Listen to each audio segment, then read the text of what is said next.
Au début des années 80, la carrière cinématographique de l'acteur Dan Aykroyd se lance tout doucement. Le public le connaît déjà pour sa participation à Saturday Night Live, mais ça lui suffit pas. Il trouvera quelques rôles, notamment dans le film de Spielberg 1941 et dans The Blues Brothers, mais un autre projet lui traîne dans la tête. Un film sur des exterminateurs futuristes qui traversent le temps et l'espace pour chasser des fantômes. Un concept qui lui vient tout droit de sa fascination pour le paranormal, et un film qui est censé être pensé comme un film d'horreur. Il développe l'idée avec John Belushi, qui est son complice sur Saturday Night Live, et ensemble ils vont développer les prémices de ce que sera Ghostbusters.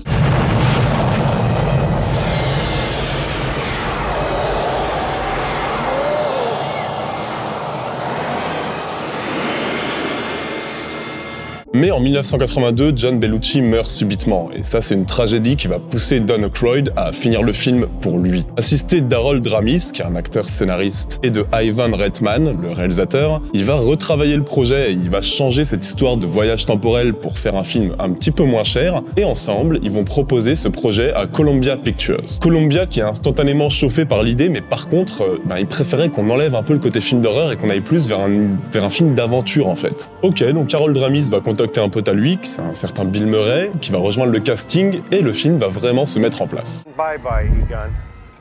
What have you got left? Sorry, Beckman. I'm terrified beyond the capacity for rational thought. Toute la bande de potes va se réserver un rôle dans le film, et pour le rôle principal féminin, va juste y avoir un duel final entre Julia Roberts et Sigourney Weaver. Vous savez très bien qui a gagné à la fin. Let's show this prehistoric bitch how we do things downtown. Le 28 octobre 1983, le tournage commence à New York jusqu'à Noël, avec un bon budget de plus de 20 millions de dollars, et donc avec Ivan Reitman à la réalisation, qui va essayer de garder au maximum la bonne humeur de la bande de copains pour que ça se soit visible à l'écran en fait. Qu'on sente une vraie camaraderie, que le film soit une sorte de grand 8 ultra divertissant et ultra généreux. Il y aura beaucoup d'improvisation, il y aura un film qui va se créer un petit peu en même temps que le tournage, mais bon, la recette va bien prendre et Ghostbusters va se finir dans les temps. Un petit passage par la case post-production, et notamment avec l'enregistrement d'une musique qui va devenir absolument culte, et Ghostbusters va pouvoir faire ses premières projets tests début 1984. Nice working with you, Dr. Beckman.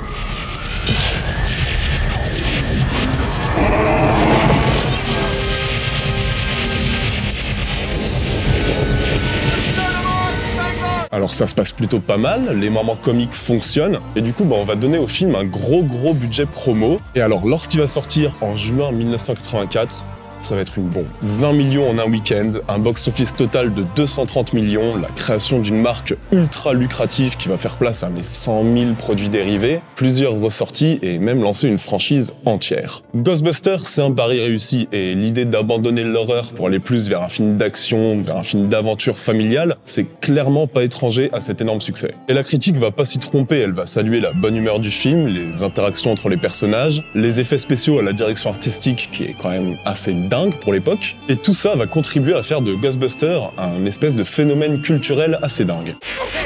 Hold him up there. He's gonna move. Hold him up. Go. Working, Ray. Start bringing him down. Start bringing him down. You've got him. Don't cross the stream. Maybe now you'll never slime a guy with a positron collider, huh? Encore aujourd'hui, on considère ce film comme un monument, une référence de la comédie. Tout le monde connaît le thème musical, tout le monde connaît certaines scènes cultes, et il est avec d'autres pépites l'emblème du cinéma américain des années 80. Point où d'ailleurs c'est assez surprenant que j'ai pas pensé à le faire avant sur cette chaîne. On va rattraper ça tout de suite et on va s'intéresser aux films qui ont surfé sur la vague. C'est l'héritage de Ghostbusters.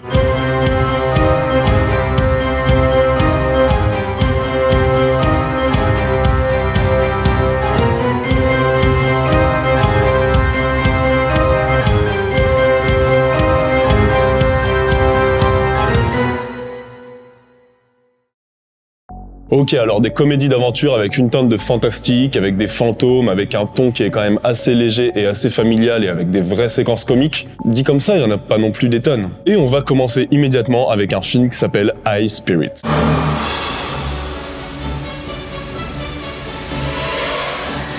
Dans High Spirit, on va suivre l'histoire de Peter, qui est le propriétaire d'un vieux château irlandais qu'il loue en chambre d'hôte pour se faire du blé, et il se dit qu'il pourrait se faire encore plus de thunes s'il transformait le château en attraction touristique, en faisant passer le château pour hanter. Du coup, ses employés ils vont jouer les fantômes pour terroriser un peu les touristes, sauf que rapidement, en fait, on va se rendre compte que le château, il est vraiment hanté, en fait. Comme dans Ghostbusters, on va jouer avec les mythes et les légendes paranormales pour mettre en scène une galerie de personnages hyper créative dans un film qui manque, mais clairement pas de qualité.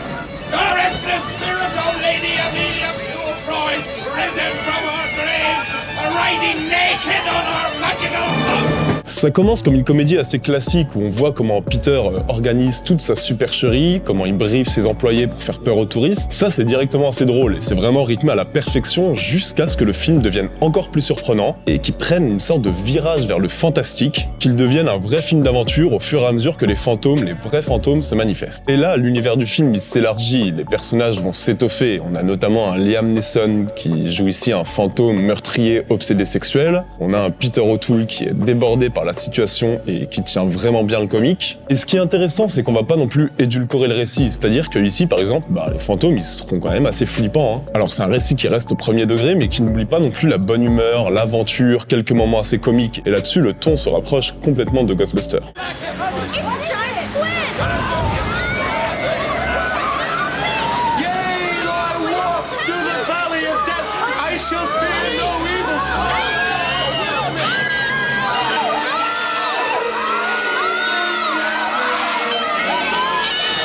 Et il y a un vrai soin accordé à la mise en scène et aux effets spéciaux. Il y a des gags qui sont bien trouvés et il y a une belle ambiance. On sent que le film a bénéficié d'une belle production et qui tient bien son idée. Et en plus, oui, le fait d'avoir deux parties aussi distinctes entre l'humour pur de la première partie et le côté un petit peu film fantastique, ça surprend. Et un film qui surprend, c'est un film qui a toujours un bon côté positif. Alors après, ces deux parties, ça s'accompagne aussi d'une petite baisse de rythme et ça, c'est dommage. Le début est nickel, mais il y a un petit creux d'un quart d'heure. Alors là, franchement, je vais pas vous mentir, je chipote. Ça reste très agréable, malheureusement c'est un petit peu oublié, alors que franchement ça n'a pas vraiment à rougir face à Ghostbusters. Les quelques défauts sont vite effacés sous la vague de qualité et sous le plaisir qu'on a à voir un film pareil. Franchement, si vous voulez continuer l'expérience Ghostbusters, je vous le conseille.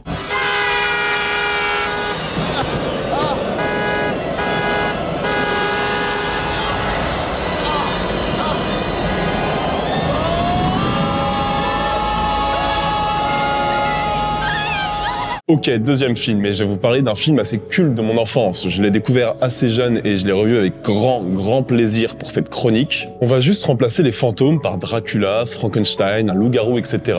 Et on va parler de The Monster Squad.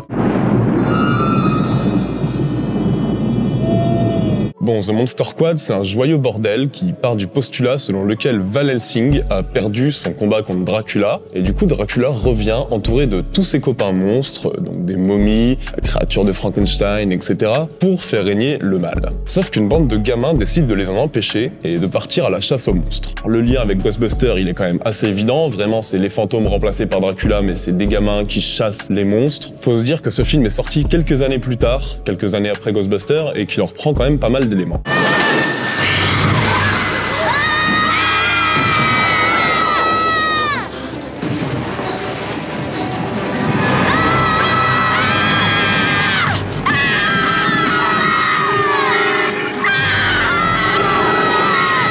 Déjà, Stan Winston aux effets spéciaux, ça part pas mal. Et effectivement, le film est très soigné, parce que les créatures, elles sont belles, elles sont crédibles, et le tout illustre un scénario qui est signé Shane Black, donc c'est quand même pas non plus le pire réalisateur et le pire scénariste, et c'est un scénario qui est ultra généreux, qui est très limpide et simple dans ses enjeux, mais comme pouvait l'être Ghostbusters en fait, et qui, comme Ghostbusters, tire sa force de son originalité, de ce ton d'aventure qui est rythmé par des gags, de l'action, quelques scènes assez émouvantes, quelques scènes assez impressionnante. Et puis franchement, revoir tous ces monstres se battre, etc., ça fait toujours une belle plus-value.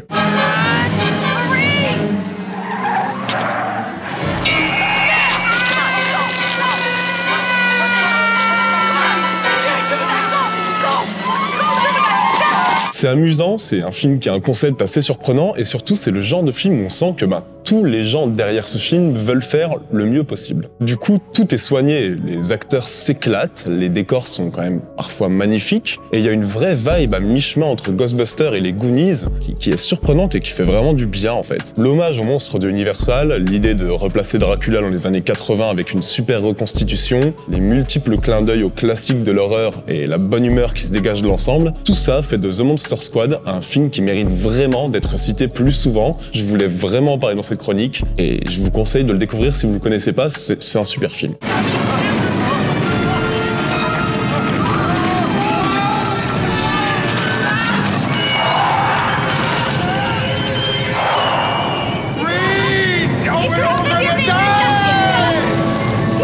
Ok, on va faire un bond dans le futur et on va parler d'un premier film néo-zélandais, et c'est assez surprenant d'ailleurs que ce soit un premier film vu ses énormes qualités. Peter Jackson, sur lequel je vais revenir après, a fait de la pub pour ce film en disant qu'il était brillant. Ce film s'appelle Housebound.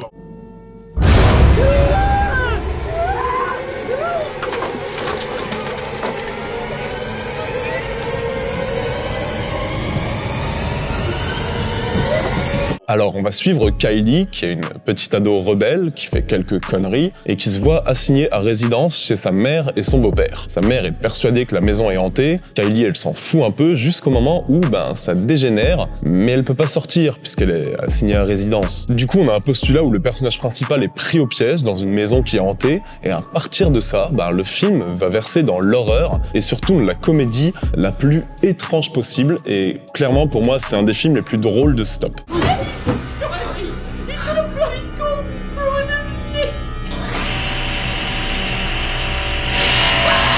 C'est drôle parce que tout est très inventif dans Housebound, tout est très fin. Franchement, on est plus proche d'un humour un petit peu à la British, genre à la Shaun of the Dead, plutôt que de l'absurde d'un Brain Dead. Le cinéaste va exploiter son décor avec une maîtrise assez impressionnante, et il va nous présenter une histoire qui est assez impitoyable finalement, qui est assez sadique. T'imagines, t'es assigné à résidence, tu peux pas sortir de chez toi, mais si tu restes chez toi, t'assistes à des trucs vraiment horribles. C'est quand même assez sadique comme situation. Mais il y a un bon dosage d'une humour qui est parfois quasi parodique, et qui vire jamais à l'hystérie, va faire qu'on passera toujours un bon moment. D'autant plus que Housebound, il a des vraies qualités de narration et de mise en scène. You know what, Lizzie, if you got something to say to me, could just fucking say it.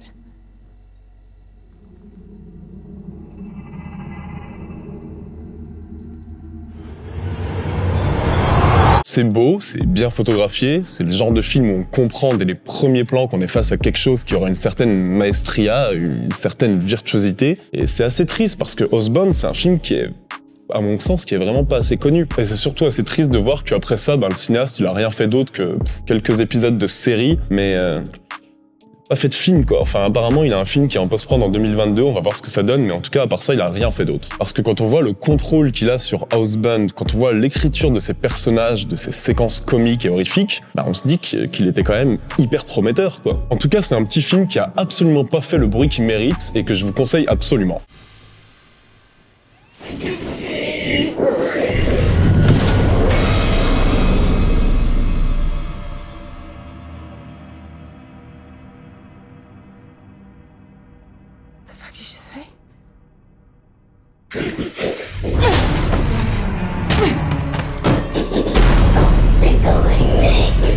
Bon, j'aurais bien sûr pu rester sur la touche néo-zélandaise et vous parler de Fantôme contre Fantôme de Peter Jackson, évidemment. C'est un film qui est, c'est vrai, assez génial, où un mec arnaque des clients en profitant de ses talents de médium pour devenir pote avec des revenants, jusqu'à ce qu'un des fantômes devienne vraiment dangereux. C'est une comédie d'horreur qui est plus connue que les autres films que j'ai évoqués aujourd'hui, mais qui est absolument géniale. Mais dès son ouverture, en fait, avec cette musique de Danny Elfman, cette espèce de noirceur comique qu'on sent immédiatement, et un film qui va progressivement gagner en épaisseur et en complexité. C'est un grand film et je me devais, au moins de l'évoquer rapidement.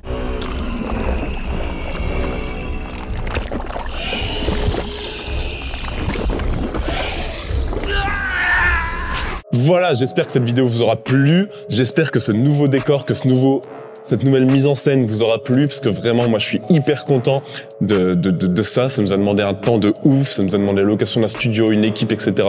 Et ça change tout pour moi. Je suis hyper content de la forme que ça a. N'oubliez pas de vous abonner et surtout de voter pour la prochaine vidéo. Que vous choisissez le film dont on va parler. Je vous propose L'héritage de Robocop ou alors Le Silence des agneaux en mieux.